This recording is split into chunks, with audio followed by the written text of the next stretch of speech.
Professor Thomas Reed stared at the wall of his office, where dozens of red pins dotted a large map of Massachusetts. Each pin marked a disappearance. Each disappearance had the same strange story behind it. He rubbed his tired eyes and checked his watch. 11:43 p.m. Another late night at Boston University's folklore department. Professor Reed. Emily Parker's voice made him jump. His research assistant stood in the doorway, holding a stack of fresh reports. "Sorry to startle you, but you need to see this." Emily walked to his desk and spread out 5 new missing persons reports. Thomas noticed right away that they followed the pattern. Each person had gone missing between midnight and 3 a.m. Each one had told someone about seeing strange lights before they vanished. "Look at what the last victim's roommate wrote," Emily said, pointing to a statement. Thomas leaned forward to read it. "Jack kept talking about lights outside his window. Said they made patterns like an old video game. He went to check it out and never came back." Thomas read aloud. He felt the familiar chill run down his spine. "It's the 7th case this month," Emily said. She tucked her blonde hair behind her ear, a habit Thomas had noticed she did when worried. "And it matches the pattern in the Midnight Man legend you've been tracking." Thomas stood up and walked to his whiteboard. It was covered in notes about urban legends from around the world. The Midnight Man, the Light Stealer, the Window Watcher, different names, same story.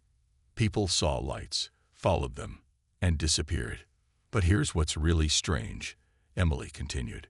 She pulled up something on her tablet. "I ran the locations through a mapping program. The disappearances aren't random." She showed him the screen. Thomas's eyes widened. The red dots formed a perfect spiral pattern, growing larger with each new disappearance. No random kidnapper could plan this so precisely. "There's more," Emily said. Each victim reported the lights exactly 3 days before they vanished. And they all mentioned the same thing. The lights seemed to be studying them. Thomas walked back to the map. He placed his finger on the spiral pattern and traced where it might go next. His finger stopped on a spot just outside the Boston University campus. "If the pattern holds," he said slowly, "someone near here will see the lights tonight." As if on cue, Thomas's phone buzzed. A text from his daughter. "Dad, there are weird lights outside my dorm. Like a floating video game. Should I check it out?" Thomas's heart stopped. His daughter lived in the exact spot his finger rested on the map. He grabbed his coat and car keys. "Call Detective Warren," he told Emily as he rushed to the door. "Tell him to meet me at Morrison Hall. And Emily, start checking local legends about lights. Not just American ones. Check everything. Something tells me we're not dealing with a normal kidnapper." "What do you mean?" Emily asked, already dialing the detective's number. "Normal kidnappers don't follow patterns from urban legends perfectly," Thomas said from the doorway. "And they definitely don't create perfect geometric spirals with their victims." He paused. "This feels more like an experiment." As Thomas ran to his car, his phone buzzed again. His daughter had sent a picture. Through her dorm room window, strange lights danced in the darkness. They moved in patterns that seemed almost like writing.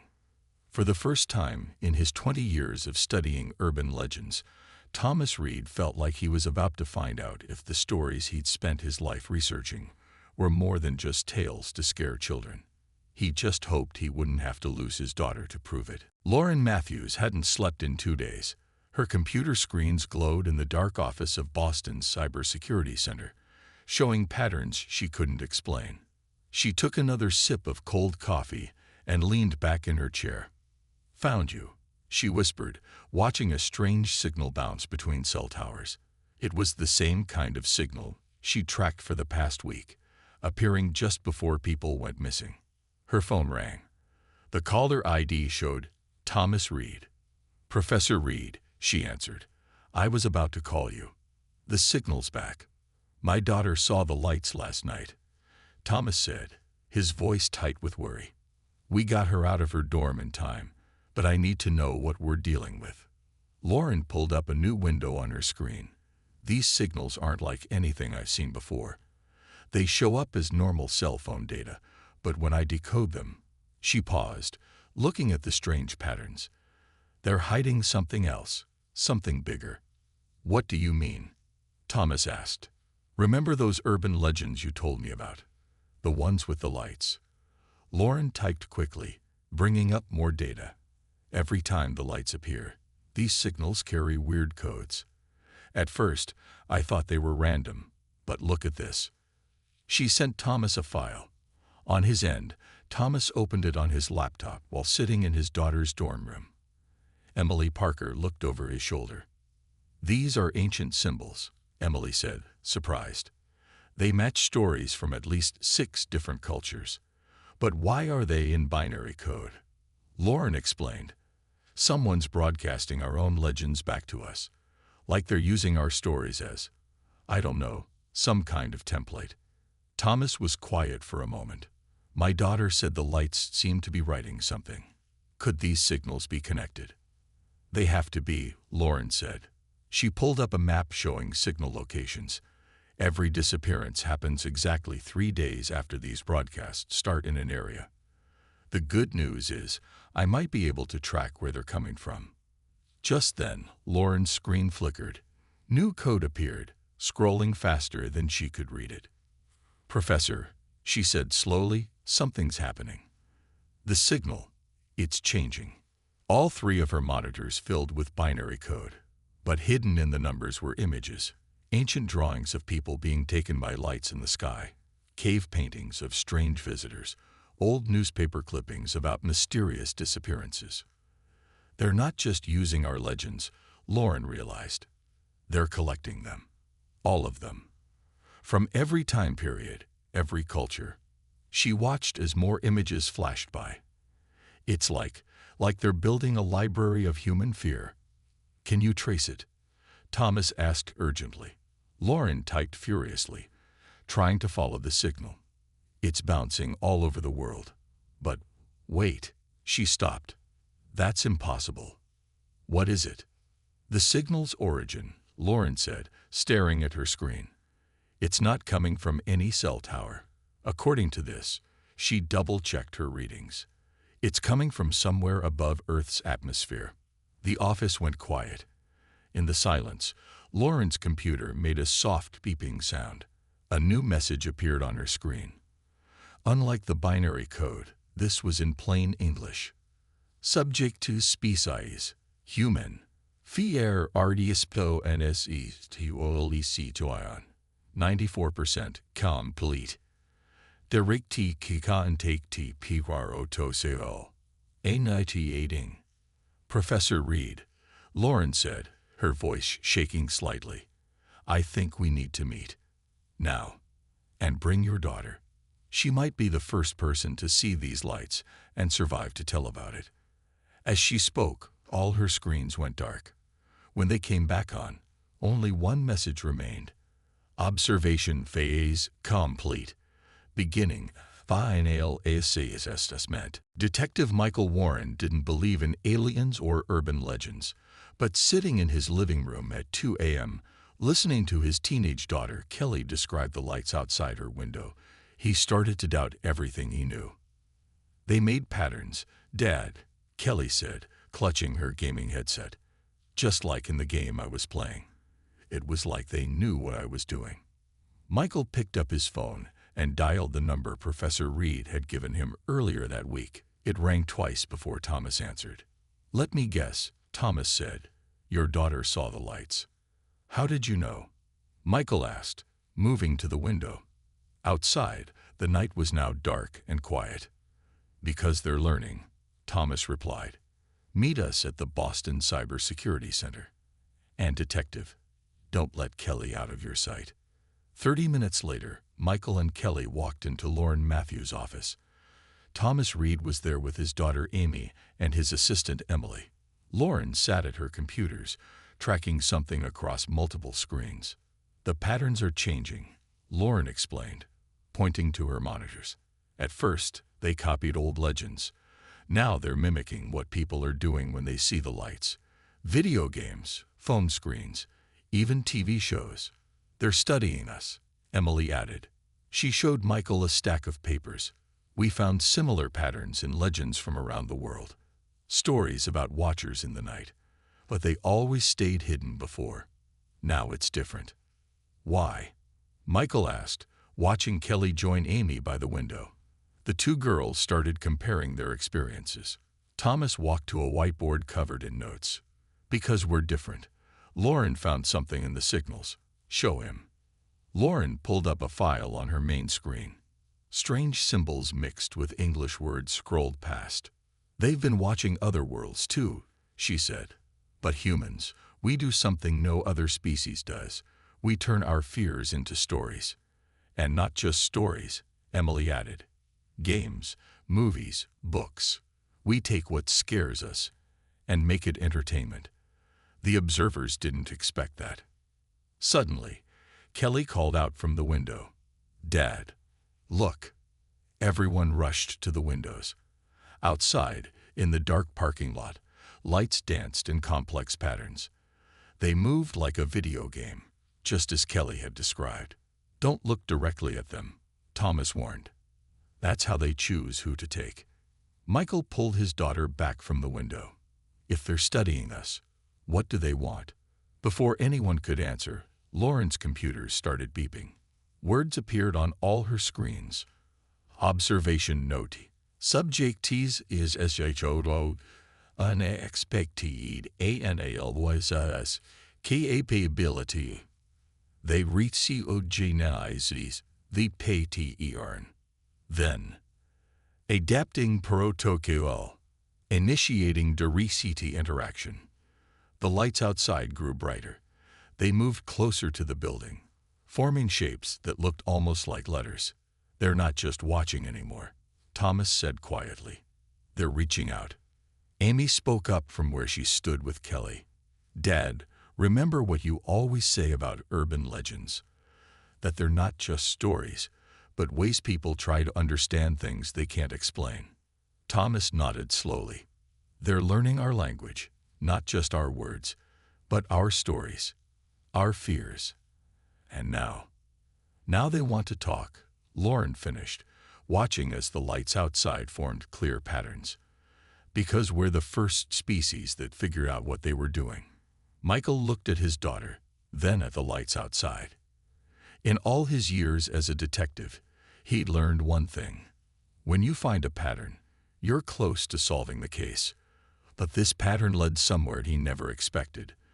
To the realization that humans weren't alone in the universe, and that our stories about things that go bump in the night might have been more real than anyone ever imagined. The lights outside formed one final message. Ready for DRCT. James Cooper walked into the cybersecurity center carrying a large black case. The retired military officer had gotten Thomas's call an hour ago, and he knew exactly what they needed. If they're watching us, James said, putting the case on Lauren's desk, then we can watch them back. He opened the case to reveal specialized camera equipment. Thomas, Lauren, Michael, and Emily gathered around as he explained. These cameras can track light patterns that normal eyes can't see, James said. We use them to spot hidden signals in combat zones. Lauren looked up from her computer screens. The lights are coming back tonight. Their pattern shows they'll appear near the university library. How do you know?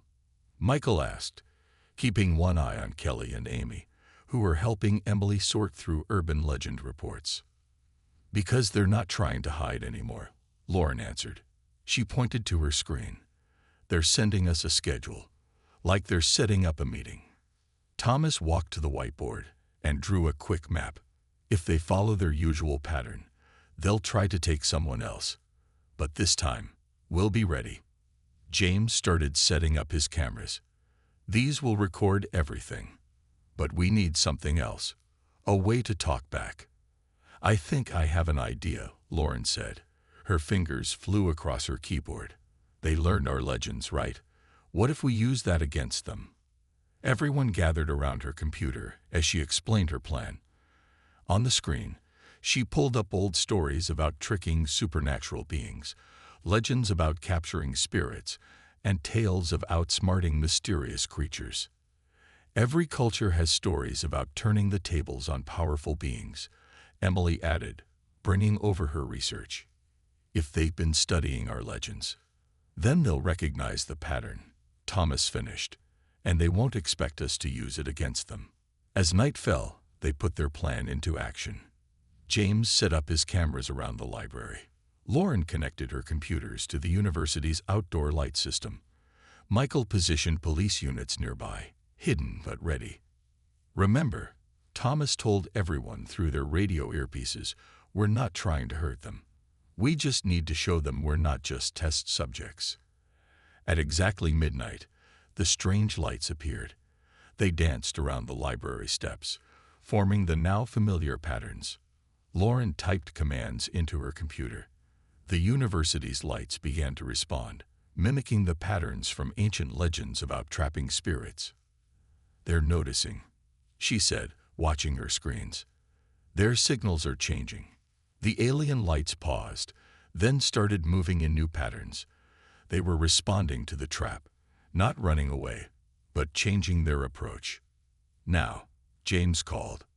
Lauren hit a final key. All the lights around the library came on at once, forming a perfect circle of light. Inside that circle, the alien lights seemed to concentrate, becoming more solid. It's working, Emily whispered. The old legends, they're actually working. The alien lights spun faster and faster in the circle of human-made light. Then suddenly, they took shape. Where there had been only dancing lights, now stood a figure. It wasn't human, it wasn't quite solid, but it was definitely real. Thomas stepped forward, Amy close behind him.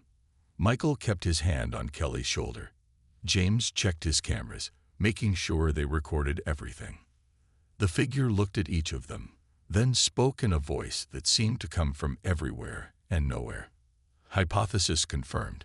Humans utilize fear response patterns for growth and learning. Direct contact protocol approved. Lauren's computer screen filled with new messages. Observation phase terminated. Communication phase beginning. Preparing for cultural exchange. Thomas looked at his team, then back at the figure. We have some questions for you, he said firmly.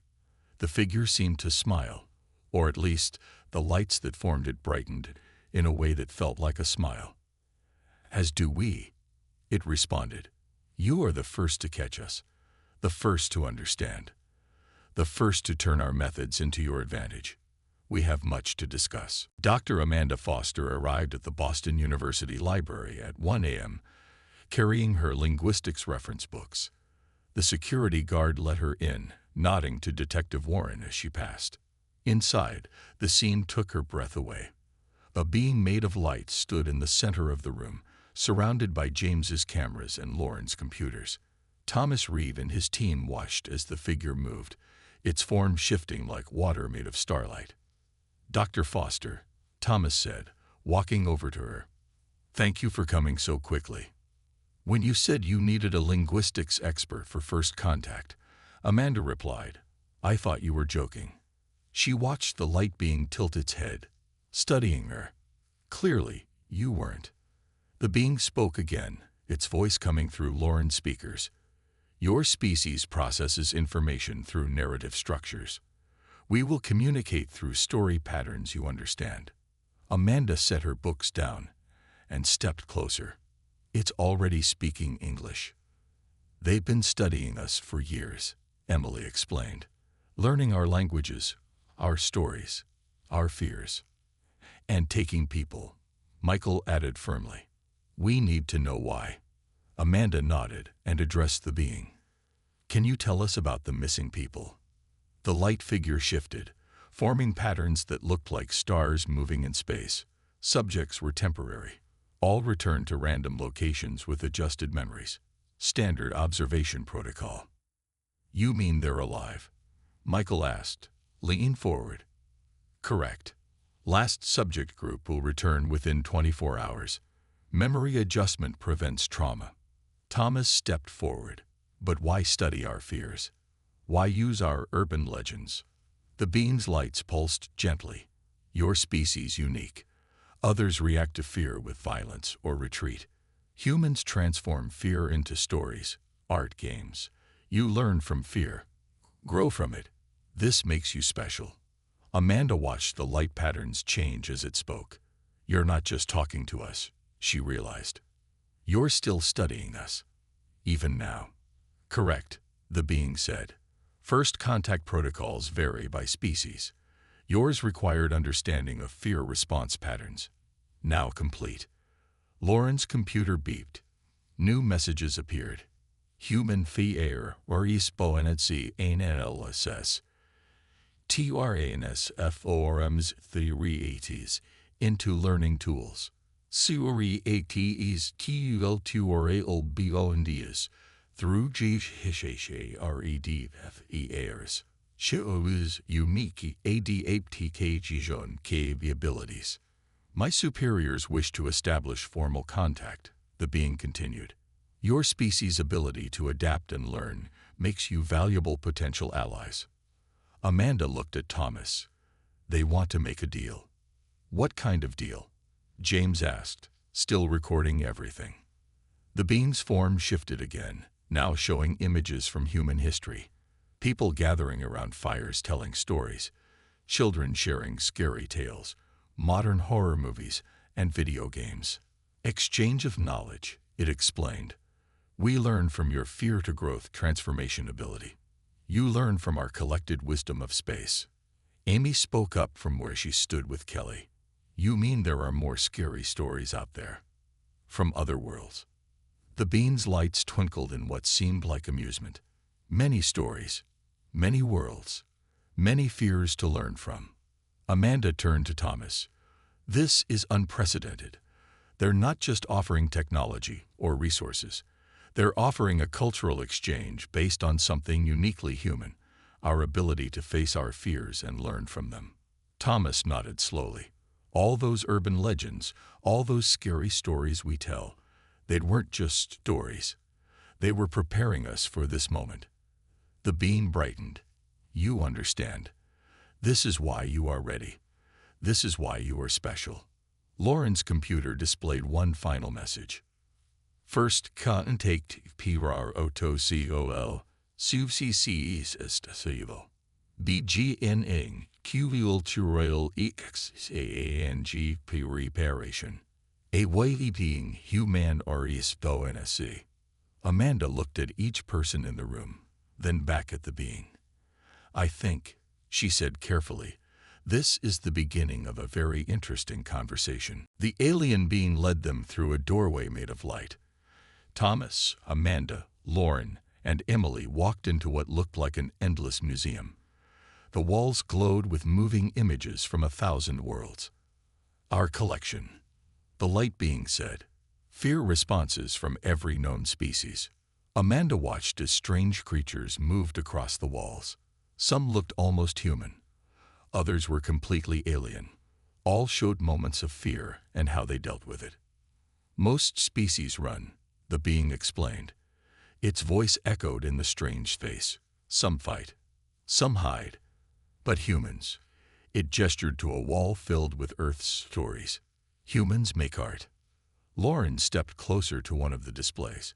It showed scenes from horror movies, ghost stories being told around campfires, and children playing scary games.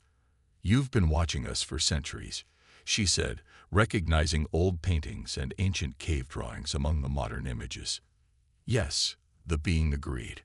At first, we thought humans were like others. Then we saw the change. The images shifted to show people reading scary books to each other, friends watching horror movies together, families celebrating Halloween. You turned fear into connection. The being continued. Into understanding. No other species has done this. Emily pointed to another wall. What are those? The being's light dimmed slightly. Failed species. Those who let fear destroy them. They built weapons, started wars, destroyed themselves. Thomas watched the sad images of worlds torn apart by fear. But we didn't. No, the being agreed. You did something new, something special. Amanda studied the human wall carefully. These aren't just random stories, she realized. You organized them, categorized them. The being brightened. Yes, we learned your patterns. Fear of darkness became stories of light. Fear of loneliness became tales of connection. Fear of death became legends of eternal life. Lauren's tablet beeped. She read the message and looked up in surprise. The missing people, they're back. All of them, just like you promised. Of course, the being said. We keep our word. They helped us understand. Now they are home, with only dreams as memories. Thomas turned to face the light being directly. Why show us all this? The gallery around them shifted, showing new images, scenes of different alien species meeting, learning from each other, growing together. Because you are ready to join us, the being explained. Your fear stories teach more than survival. They teach empathy, understanding, growth. The galaxy needs this. Emily walked along the wall of human stories, touching the images gently. All these legends, all these tales we thought were just made up, were preparation. The being finished, making you ready for the unknown. Ready for us. Amanda had been taking notes on her tablet. She looked up at the being. You said others want to learn from us. How many others? The gallery expanded, showing hundreds of new species. Some looked afraid, others curious. Many, the being said. All want to understand how humans turn fear into strength, into art, into connection. Lauren's tablet showed new data streaming in. They're sending us information about all these species, she said excitedly. Their stories, their fears, their ways of thinking. First step in exchange, the being explained. You share your stories. We share knowledge of galaxy. Thomas looked at his team, then at the endless gallery of fears and stories from across the universe.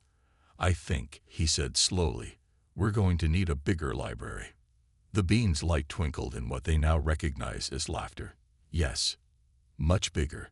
This is just beginning. Back in the Boston University Library, Thomas stood before a group of government officials who had arrived after hearing about the contact.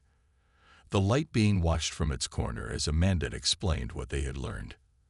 They want to make Earth a cultural center, Amanda said, showing pictures from the gallery on the big screen. A place where other species can learn how to handle fear better. And what do we get in return? Asked Robert Phillips, the lead government representative. Lauren stepped forward with her laptop. Everything, she said, opening files the aliens had shared. Star maps, space travel technology, medical knowledge from 1,000 worlds. But there's a catch, Thomas added. Everyone turned to look at him. They want to send students here, aliens who need to learn how humans deal with fear. The light being moved closer. Your universities already teach Earth cultures. We propose adding galactic cultures. James, who had been quiet until now, spoke up. How do we know we can trust them? Emily walked to the front of the room carrying a stack of papers. Because they've already proven it. Every person they took for study is back, safe and healthy. And look at this. She handed out papers showing brain scans of the returned people. They're all having the same dream. Memories of being treated kindly, of being studied with care and respect. Michael stood up from his seat. My police contacts confirm it. Not one returned person shows any sign of trauma.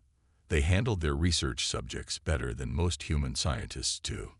The light being pulsed gently. We follow strict rules. No harm. No lasting effects. Only learning. Robert looked uncertain.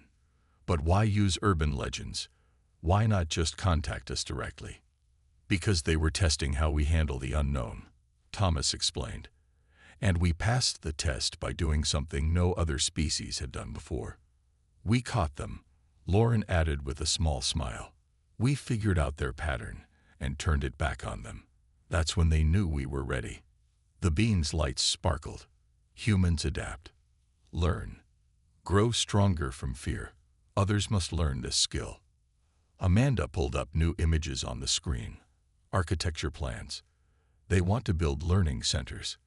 places where humans can teach aliens about our stories, our ways of handling fear, and where we can learn about their cultures too. A fair exchange, the being added. Your wisdom for ours. Robert stood up and walked to the window. Outside, news vans were gathering. The story was starting to leak out. The world's going to know soon anyway, he said. We might as well do this right. Thomas looked at his team. Lauren with her computers, Emily with her research, Amanda with her translations, James with his cameras, and Michael with his practical police experience.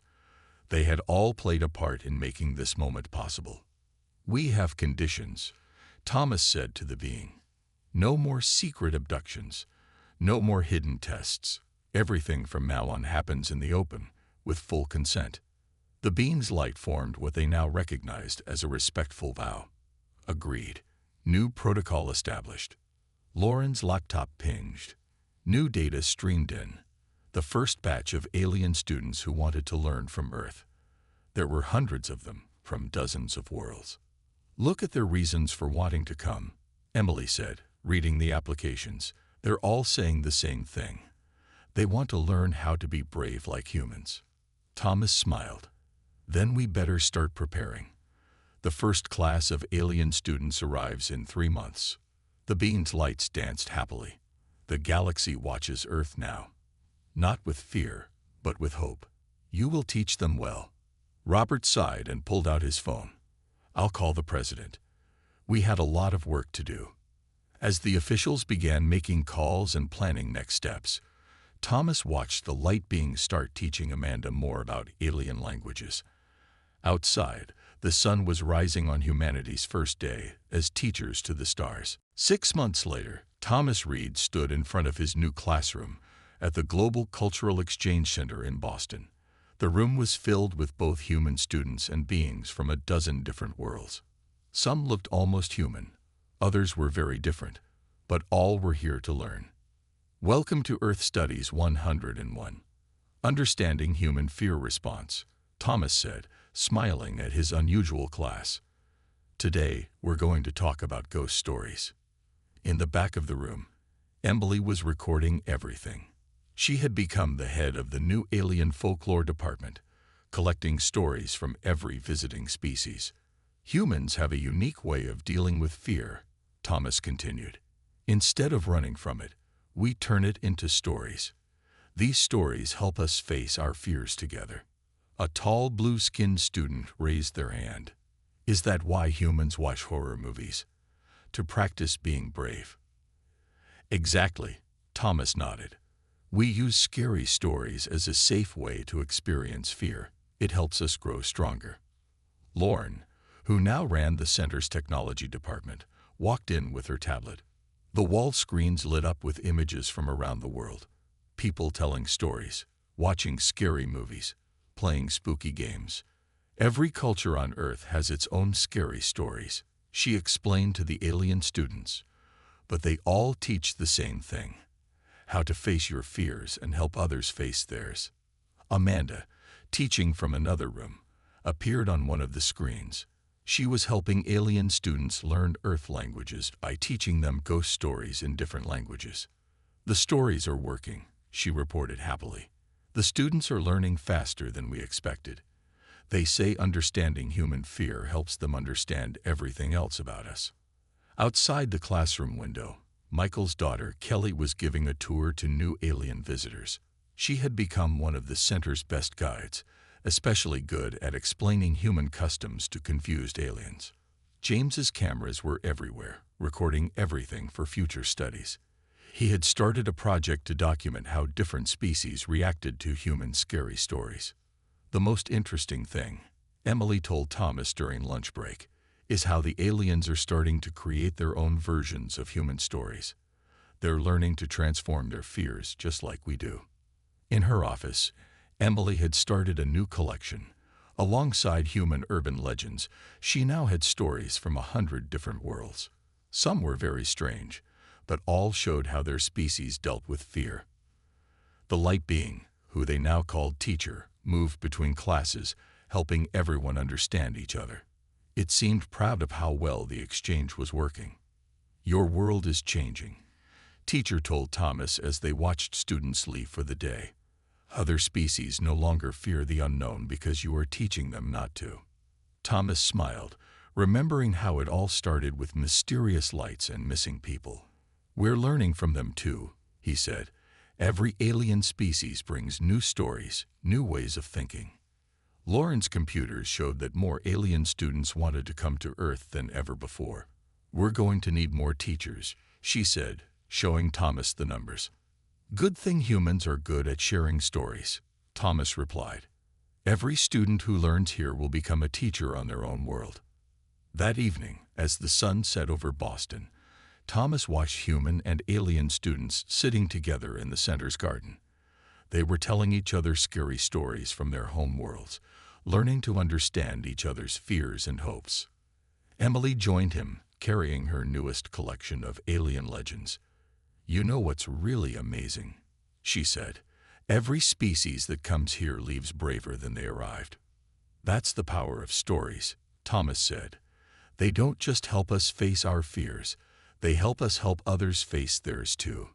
As night fell, the lights of 1,000 stars shone down on Earth, no longer mysterious or frightening, but full of new friends and new stories waiting to be shared. "Ready for tomorrow's class?"